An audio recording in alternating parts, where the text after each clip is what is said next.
जोंनि सरकारा बोसोरनैल' जादों नाथाय 17 बोसोर जायाखै बेनि गेजेरावनो गोबां जौगालु खामानि मावनो हाबाय जायफोर फरायसाया सिमाङावबो नुवाखैमोन बिसोरखौ दिनैनि समाव दिल्लीयाव बेसेन नाङै फोरोंथाय होगासिनो बिटिआर सरकारा बेफोर बाथ्राखौ बुंदों बिटिआरनि गाहाय खुंगिरि प्रमद बर'आ ओंखायनो दिनै 2 बोसोरावनो जोङो माखासे खामानिखौ मावनो हाबाय दिनै गोबां गोरिब नखरनि गथ'फ्रा जायफ्रा सिमाङावबो नुवाखैमोन बिथांमोनखौ लांनानै जोङो फ्रि दिल्लीयाव फरायहोनो जाहाथे आईएएस अफिसार डाक्टार इन्जिनियार जानो हायो दिनै बिजनी जिल्ला इउपिपिएल दोलोनि 4थि बोसोरसालिया जथुम्मायाव बिटिआरनि गाहाय खुंगिरि प्रमद बर'आ बेबायदि बाथ्राखौ बुंथियो बिजनी महकुमानि सिङाव थानाय बर' बाजाराव सानसेनि हाबाफारिजों खुंनाय बिजनी जिल्ला इउपिपिएलनि 4थि बोसोरसालिया जथुम्मायाव गोबां रायजो राजाफोरनि बाहागो लानायाव माखासे गोनां बाथ्राखौ बुंबावदों बिथां प्रमद बर'आ बे बोसोरसालिया जथुम्मायावनो मावफुं सोद्रोमा डॉक्टर नीलुत स्वर्गियारी मिरु इउपिपिएलनि गाहाय नेहाथारि रासु नार्जारी बिजनी जिल्ला इउपिपिएलनि आफादगिरि पनिन बर' गाहाय नेहाथारि आरो दोलोनि गोबां दैदेनगिरिफ्राबो बाहागो लादोंमोन राजखान्थिगिरिफोरनियाव गोख्रों माखासे बिथांखि थानांगौ आरो बे बिथांखिया गैयैखायनो थांनाय 17 बोसोराव जाय बिथांमोना सरकारमोन गोलाव सम मोनसेयावबो गोबां जेंनाखौ सुस्रांनो हायाखै आरो बे सिमाङा जोंनियाव दंखायनो दिनै 2 बोसोरावनो जोङो माखासे खामानिखौ मावनो हाबाय जेखौनोखि 3 बोसोर जानाय लोगो लोगो नोंथांमोना मोगथाङाव माखासे जायगायाव नुनो मोनगोन बे जेंनाफोरखौ सुस्रांनायनि लामायाव जों थांगासिनो दङ जोंनि लेखा गारनाय लाइमोनफोरखौ बयखौबो जाहाथे ट्रेनिं होनो हायो माबा नङा मावना जानो बे लामाखौ जों नोजोर होनानै खामानि मावगासिनो दङ स्कुलाव थानाय फरायसाफोरखौ LP ME high school college बोरैहाय जोङो बिसोरखौ डाक्टार इन्जिनियार मोजां साख्रि मावनानै जानो हानाय मानसि खालामनो हायो बेनि थाखायबो जों बेबस्था खालामगासिनो दङ दिनै गोबां गोरिब नखरनि गथ'फ्रा जायफ्रा सिमाङावबो नुवाखैमोन बिथांमोनखौ लांनानै जोङो फ्रि दिल्लीयाव फरायहोनो जाहाथे आईएएस अफिसार डाक्टार इन्जिनियार जानो हायो जोङो माखासे फरायसाफोरखौ क'क्राझाराव फरायगासिनो दं थिग बेबायदिनो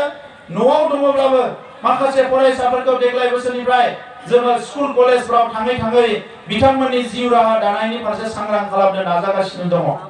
स्पर्ट्सआव जोंनि लाइमोनफ्रा जोबोद मोजां फुटबल गेलेना साख्रि मोनो विभिन्न खेला गेलेना साख्रि मोनो आङो बिमा बिफाखौ खावलायदों जोंनि फरायसाफोरखौ जेसेबां हायो बायदिसिना गेलेनायाव जोङो गोसो गुदुं खालामनांगौ आरो बिसोरखौ गेलेनो चान्स होनांगौ बेजोंबो जिउ राहाखौ दानो हायो हारिमुनि फारसे जोङो सांग्रां जानांगोन दिनै मुलुगनां थाखोआव जोंनि हारिमुखौ लांनो थाखाय जों खामानि मावगासिनो दङ दाख्लै बावै क'क्राझाराव नलेज फेस्टिभेल खुंनानै गोबां हादोरनि सुबुंफ्रा फैनानै बेवहाय माने जोंनि हारिनि जोंनि ओनसोलखौ जौगाहोनायनि माखासे बाथ्रा रायलायफैदों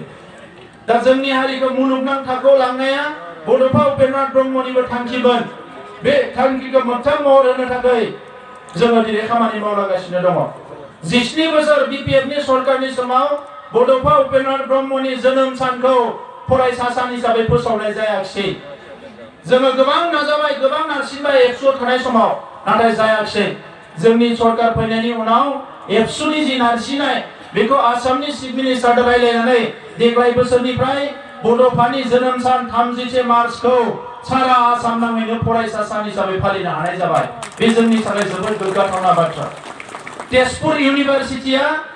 दाख्लै बावै नलेज फेस्टिभेलाव फैनानै बड'फानि मुङाव मोनसे मासि बिथांमोना घोषणा खालामलांबाय मोनसे गोजौ थाखोनि सन्मान गोनां मासि अराय सम तेजपुर इउनिभारसिटियाव बड'फानि मुङाव थाबाय थागोन बेखौ बिथांमोना फोसावलांबाय बे जोंनि थाखाय बेसेबांबा मोजां बाथ्रा बेफोरखौ बिथांमोना मावनो हायाखैमोन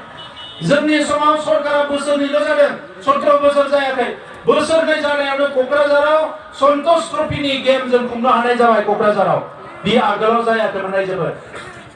दिनै बेबायदि गोबां खामानि जोङो सिङाव मावगासिनो दङ फैगौ बोसोरावबो गोबां बिथांखि लादो बेबायदिनो नाथाय बेनि थाखाय इउपिपिएल हान्जाया स्ट्रं जाना थानांगोन जौ सेरेबनि हान्जा जाबा जानाय नङा सानफा गाहाम लोङो मोनास्लाब मोना लोंनायजोंनो गासैबो जायो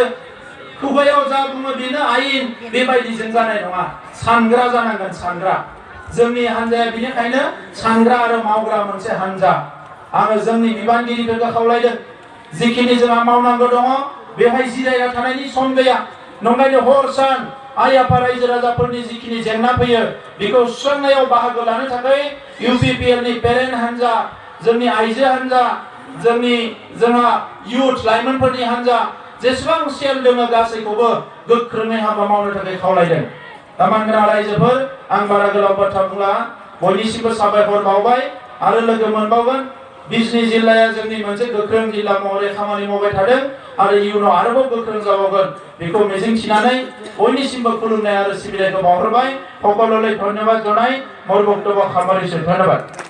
गय गायग्रा आबादारिफोरनि थाखाय मोनसे मोजां खौरां।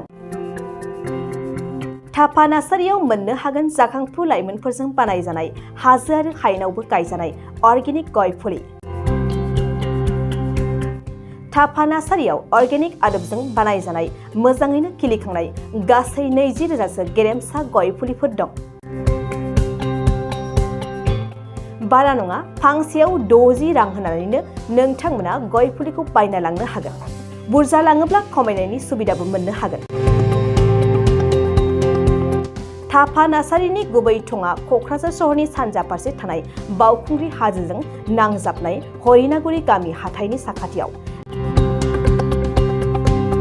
बे अर्गेनिक गय फुलिफोरखौ लांफैनोब्ला नोंथाङा 8011837272 नङाब्ला 9707460226 जानबुं अनजिमायाव थोंजोङै जगाजग खालामहरनो हागोन।